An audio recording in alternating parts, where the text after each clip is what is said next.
Bonjour, je m'appelle Rodriguez Mathéus, j'ai participe du groupe A2 de la classe de GE2I. Aujourd'hui, je vais vous présenter le projet ITER. Le projet ITER qui veut dire trajet, chemin en latin. Et ce projet a pour objectif de reproduire la réaction de fusion nucléaire dans laquelle deux atomes un atome de deutérium et un atome de tritium se fusionnent à l'intérieur du réacteur et produit l'émission de l'énergie. Cette réaction ce projet essaie de chercher, c'est une réaction contrôlée.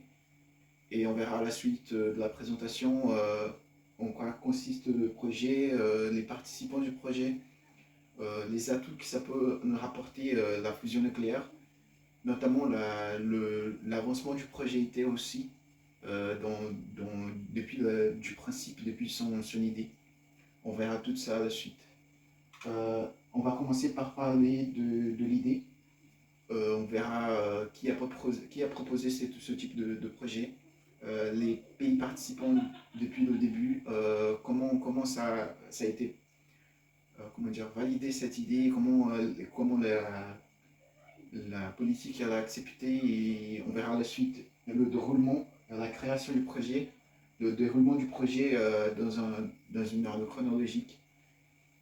Et à la fin, on verra la réalisation, ce qu'on attend du réacteur de fusion nucléaire et comment cette réaction va nous rapporter des atouts, ou va nous rapporter des bénéfices. Commençons par parler de l'idée. L'idée a été proposée c'était une idée soviétique au départ. En 1985, le président Mikhail Gorbatchev a parlé avec le président François Mitterrand en France. Et deux mois juste après, il a proposé la même type d'idée à Reagan, au président Reagan, au président des États-Unis, en 1985 aussi. Et c'était une idée qui avait déjà tout pour fonctionner depuis le départ, car les deux présidents ont démontré un comportement positif par rapport à l'idée. Ils ont trouvé très génial, ingénieux la façon de produire de l'énergie avec la fusion nucléaire, et surtout la quantité d'énergie que ça peut rapporter, le coût-bénéfice est énorme, ce qu'on verra à la suite. Au départ, les pays participants du projet ITER, c'était la Russie, les États-Unis, la France et l'Union européenne en tout, et le Japon au départ. Et au fur et à mesure où le projet avançait, l'Inde a rejoint le projet ITER, la Corée du Sud aussi, et oui, et c'est tout. Bon, on va parler maintenant de comment ça consiste le projet, comment il va produire vraiment l'énergie. Tout se passe dans un réacteur qu'on appelle tokamak. C'est un format de réacteur qui conserve le plasma suspendu à l'aide des aimants. Et à l'intérieur, comme c'est un projet très petit par rapport à la taille d'une étoile, la chaleur, on doit augmenter beaucoup la chaleur doit être 10 fois supérieure à celle du soleil. La réaction qui va se passer à l'intérieur, c'est qu'on va injecter un noyau de deutérium et un noyau de tritium. À haute température, ces noyaux sont en état qu'on appelle plasmatique. Les atomes se baladent comme s'ils n'étaient pas attachés à leurs électrons. C'est qu'on cherche, parce que les électrons normalement font pulser les atomes des uns des autres. Mais lorsqu'ils sont en état de plasma, on peut fusionner ces atomes à haute température, ce qui nous donne un noyau d'hélium et un neutron qui est résulté de cette réaction. Si on prend les deux atomes du départ, on rajoute leur masse, on ne va pas retrouver la même masse dans l'atome de deutérium, dans le noyau d'hélium et le neutron qui a été rajouté, car une partie de cette masse est transformée en énergie.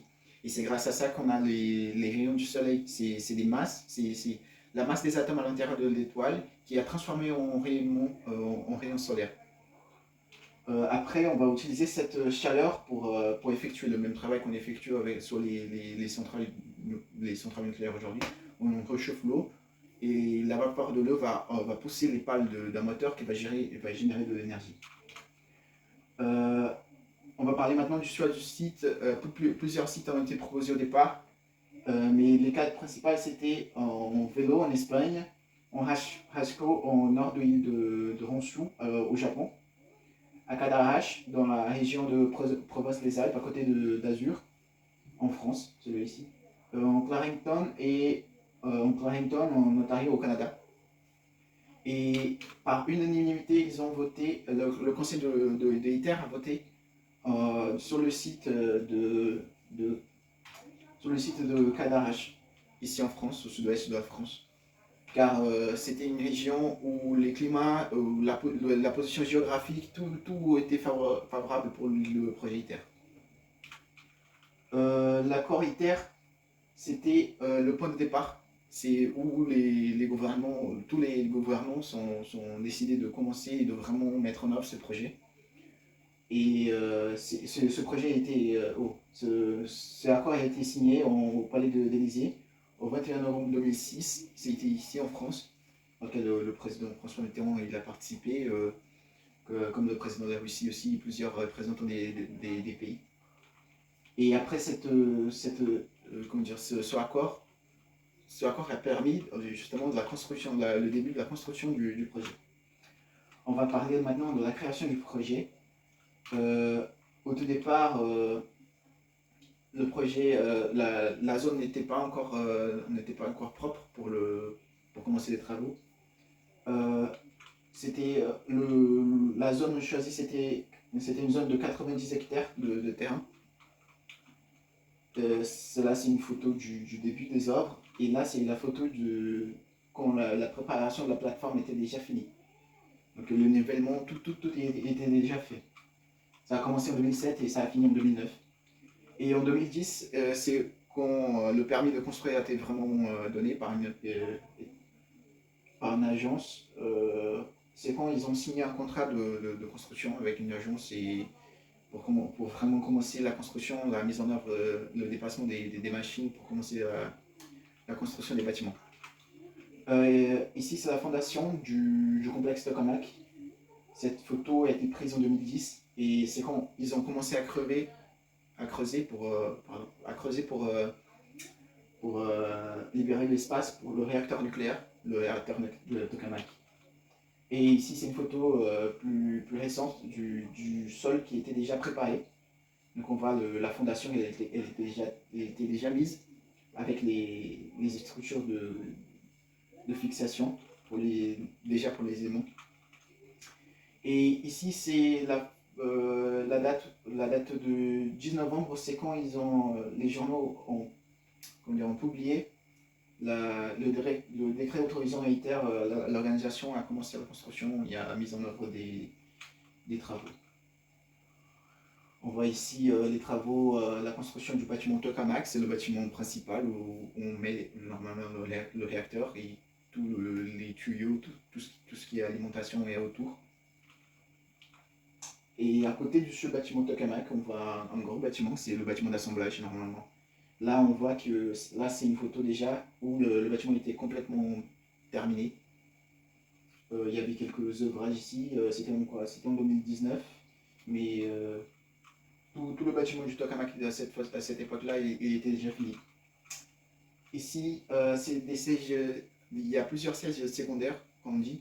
C'est des sièges qui sont construits dans le but de réduire la distance entre le réacteur où va se passer la fusion, la mise en œuvre de la machine et tout ce qui est source, par exemple le combustible et aussi l'entreprise qui va gérer et faire la maintenance de la machine.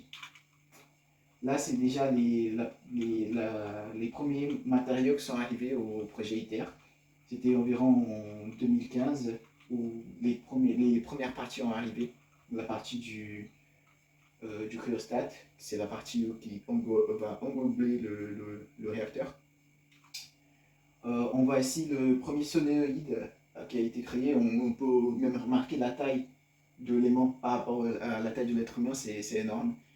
et savoir que ça, la machine va être composée de plusieurs Xenoblade, c'est un truc incroyable. Là, on voit quand même déjà les premières bobines qui ont été déplacées. Tous les pays participant à ce projet ont participé non seulement comment dire, au budget, mais aussi à la fabrication des matériaux. Il y a des solénoïdes qui ont été fabriqués en Russie, il y a des aimants qui ont été fabriqués en Chine, et tout ça a été transporté jusqu'au site.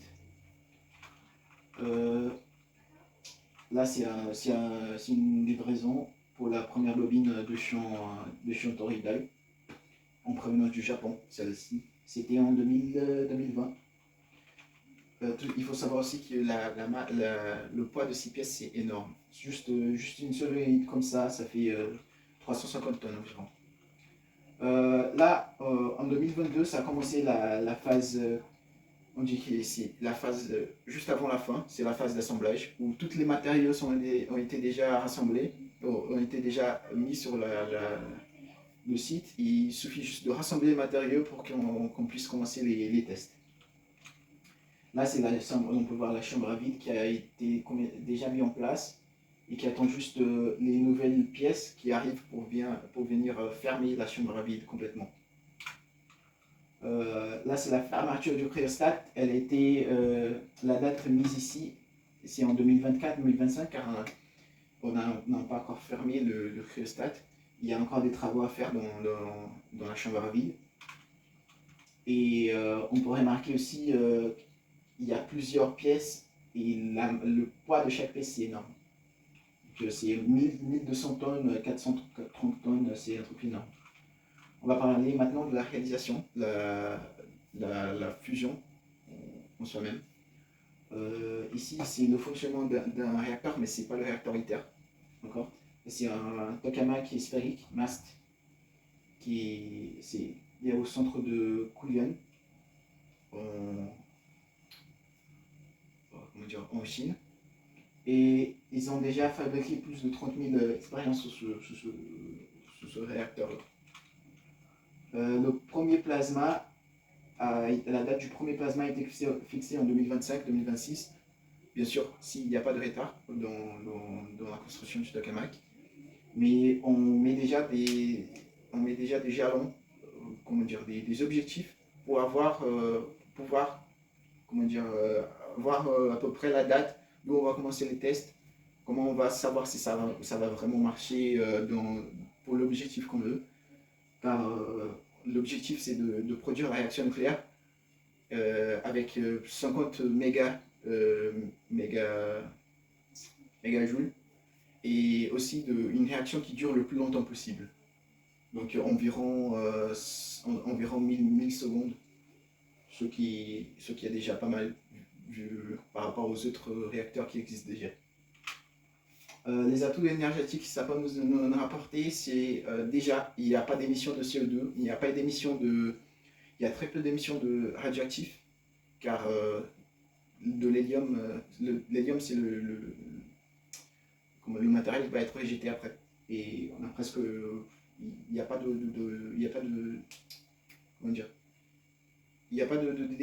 grandement de déchets radioactifs à long terme, qui a une activité forte à long terme.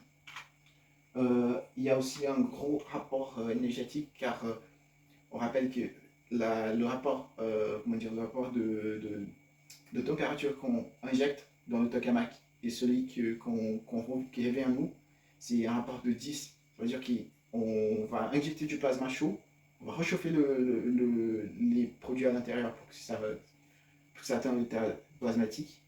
Et cette chaleur qu'on va injecter dans la machine, elle va être multipliée par 10. Donc c'est vraiment un rapport très long par rapport aux autres moyens énergétiques. Et là, c'est l'état actuel du projet ITER. On voit que la différence est énorme dans les 10 années les 8 années qui ont passé, 28 ou 18 années qui ont passé, depuis le début du projet. On peut même comparer à la toute première photo où on a vu, où il n'y avait rien. Ça, c'était en 2007, oui. Donc ça fait 13 années de cette photo jusqu'à la photo finale. Donc ça c'est le projet ITER, c'est le projet de l'énergie du futur qui pourra peut-être nous sauver d'une future crise énergétique et qui va rapporter beaucoup d'emplois non seulement, il y a aussi beaucoup d'avancements sur le domaine de physique avec une meilleure compréhension du plasma. C'est tout, je vous remercie de votre attention.